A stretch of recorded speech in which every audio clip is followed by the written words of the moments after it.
send you request for you to do the clearance soon, maybe tomorrow.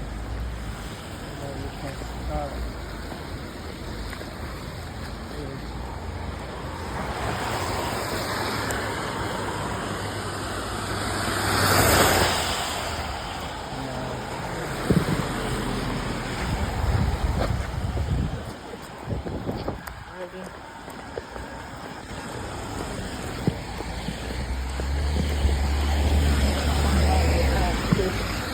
Some gesture so that they know we are there.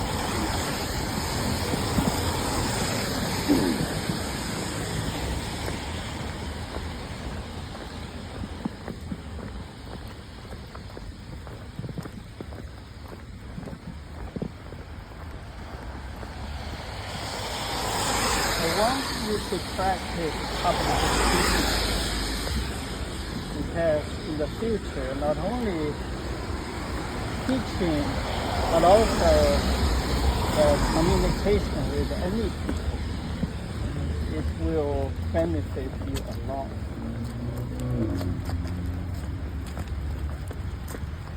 And you don't have to keep holding the umbrella for me. huh? I got my hoodie. Yeah, okay.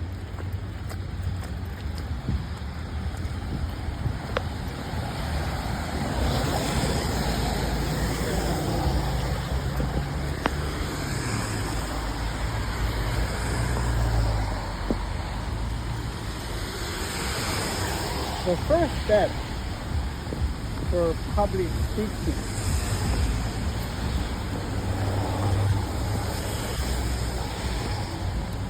you know what it would be?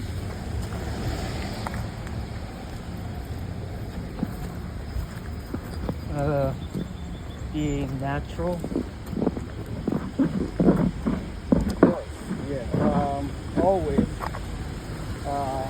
But what I'm thinking is to pretend it's not you. Like acting. You know, acting. It's like on stage. So you're saying we're not supposed to be natural? Oh, thank you. That's good. What's the difference between? Of course, to be natural. So I think, have you ever seen some actors? Actors, in fact, I think when they perform acting,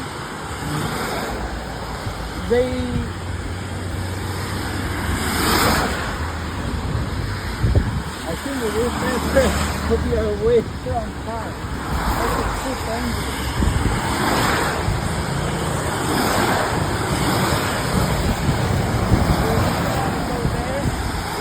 I don't like walking on wet ground.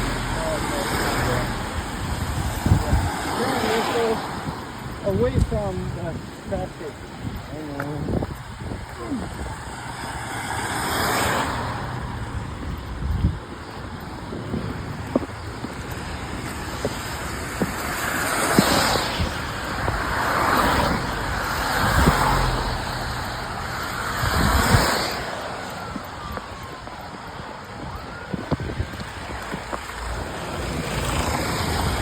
Like this is our protection.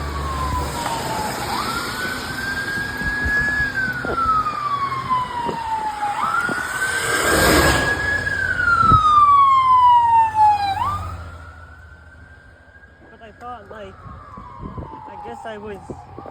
I guess my mindset has always been in the terms of like method acting.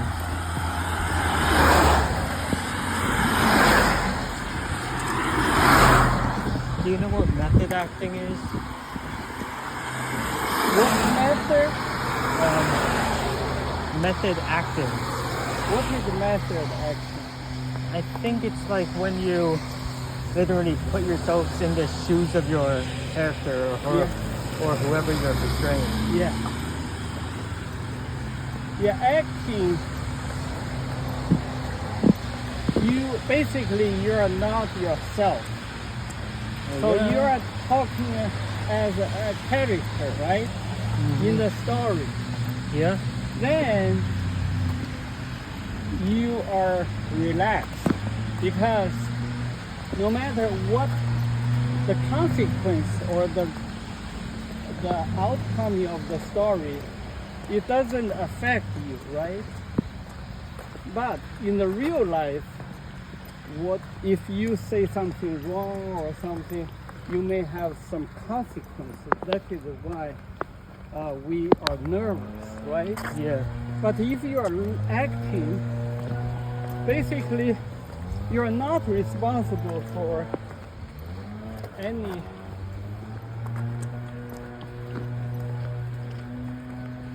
consequences your bad performance could cause. Therefore, you are more relaxed, right?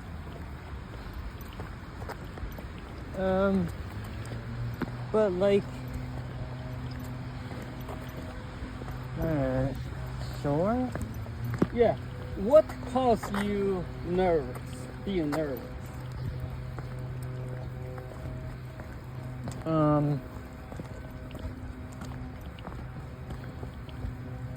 I think it's my disposition. What do you mean this? What does this mean? Like my I'm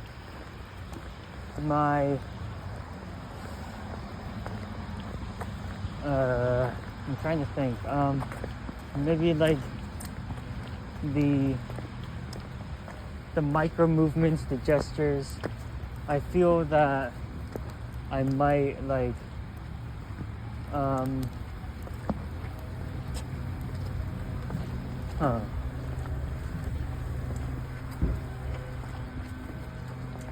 I might say something that I might not really say, but like convey something that isn't true. Like I might accidentally like make some movement that might offend some people. Kind of, but more like imply that I don't care when that isn't the case. Do you care? I do care. It's just I'm afraid that I might make it seem that I don't care, even though I do. Okay. Yeah. In college life, you're allowed to make mistakes, right? Well, yeah, but like the connections you make in college are gonna be with you forever. So the relationships you make with other people, like if you mess up, then like that's gonna stay with you. Like a GPA, right? The grade, right? Yeah, like if the relationship with the professor like kind of goes wrong, then It may not be your fault, right? The professor may be the fault, right? yeah, but it still stays with you. Professor is not perfect person, therefore sometimes it's out of your control. So you just do your best in your part. All the rest, give it to God. And I want you to say,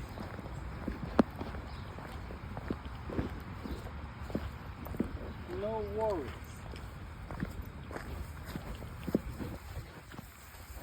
When you talk, oftentimes I found you're searching words.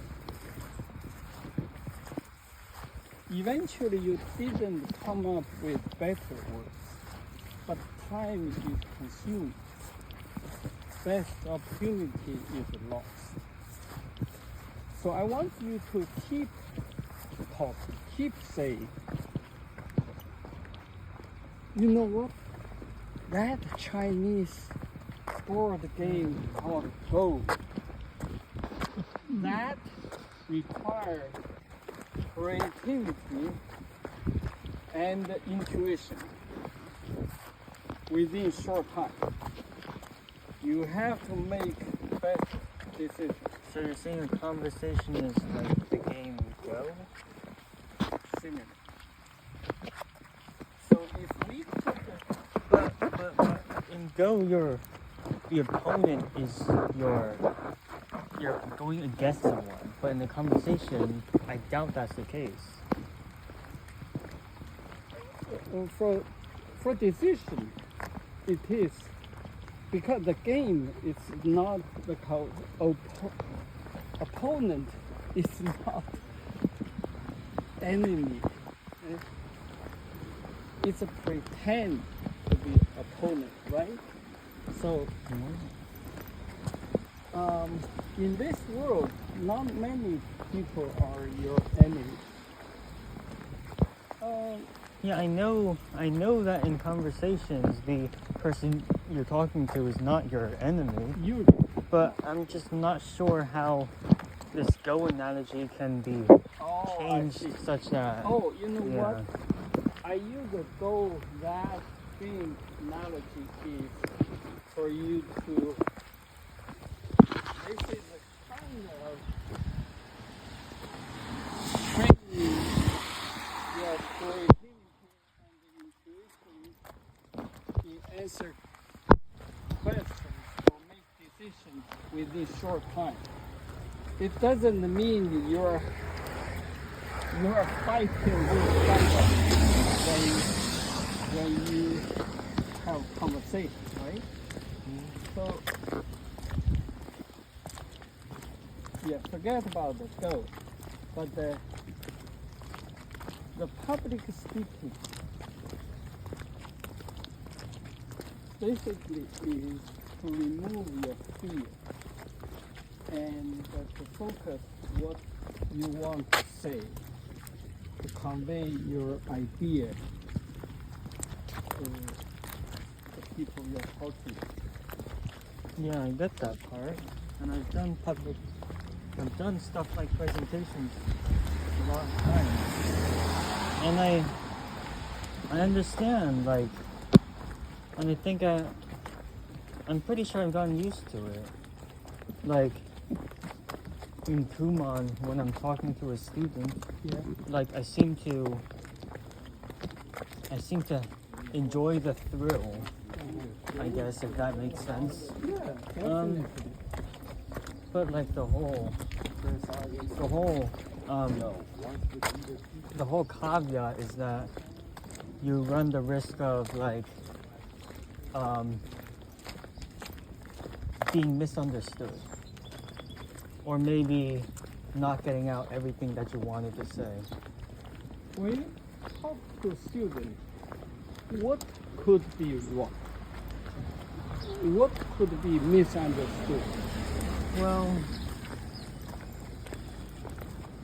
I might have said something in a particular, like a way. Like, students often rely on like some step-by-step format. Mm-hmm. So if I said something out of order, that might mess up like how they think of it. Definitely. Yeah, you're right. And another thing is, I'm looking at it from a guy who's already mastered all of this. So there might be stuff I overlooked in like what the student needs that I assume they would have, but not really. Yeah.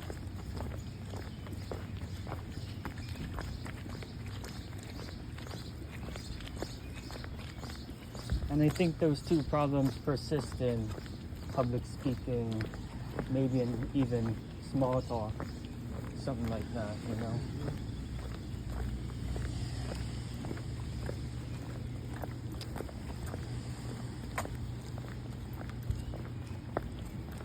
Yeah. I think your personality also cause you to be shy, to be quiet.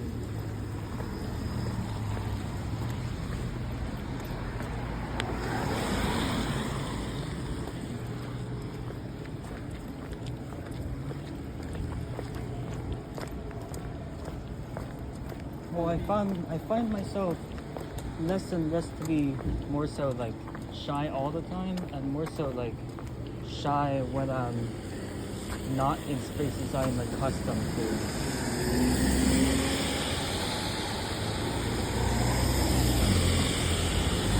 Such as in Puma, are you shy in front of students?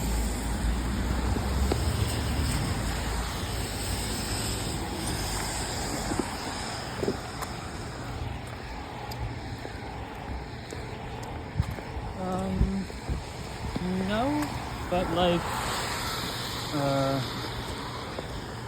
well, as an example, like, last week I started working on Tuesdays, right? Tuesday, yes. So I was a bit shy then, even though I normally wouldn't be, because Tuesday's not my normal work day, and Yeah. so there are a bunch of students I don't really know. The new and I'm people, not used right? to. Yeah. Even they are students, you are still shy. Considering you're a tutor, right? Yeah, and I What guess do you think about those students? Were they shy in front of you?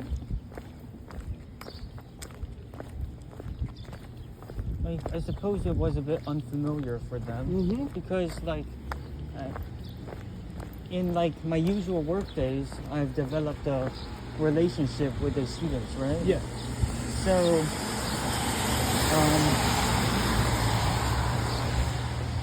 when I go into Tuesdays and there's a bunch of people who like don't know me at all, Uh-huh. it does seem a bit like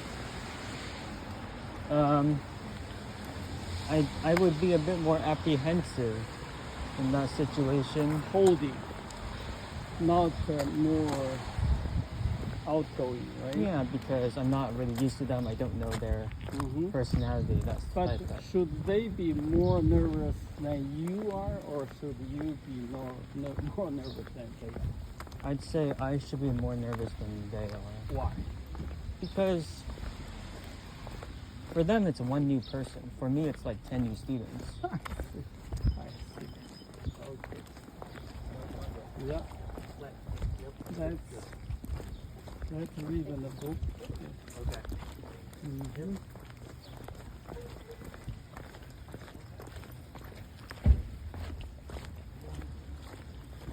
You can imagine why I taught data science.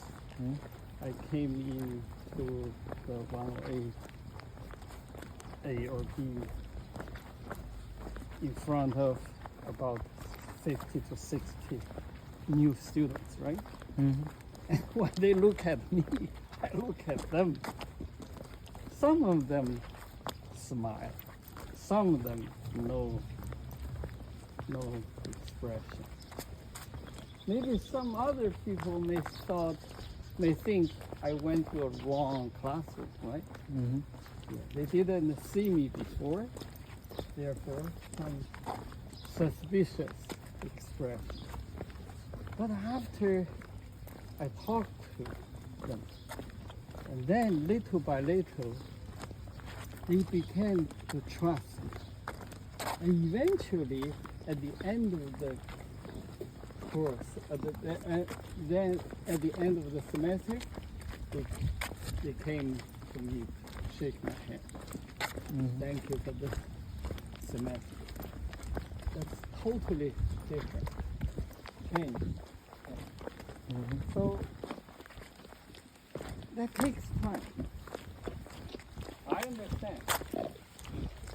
But the first time when I enter the classroom, I can understand you students, right? Facing new faces. That's fine.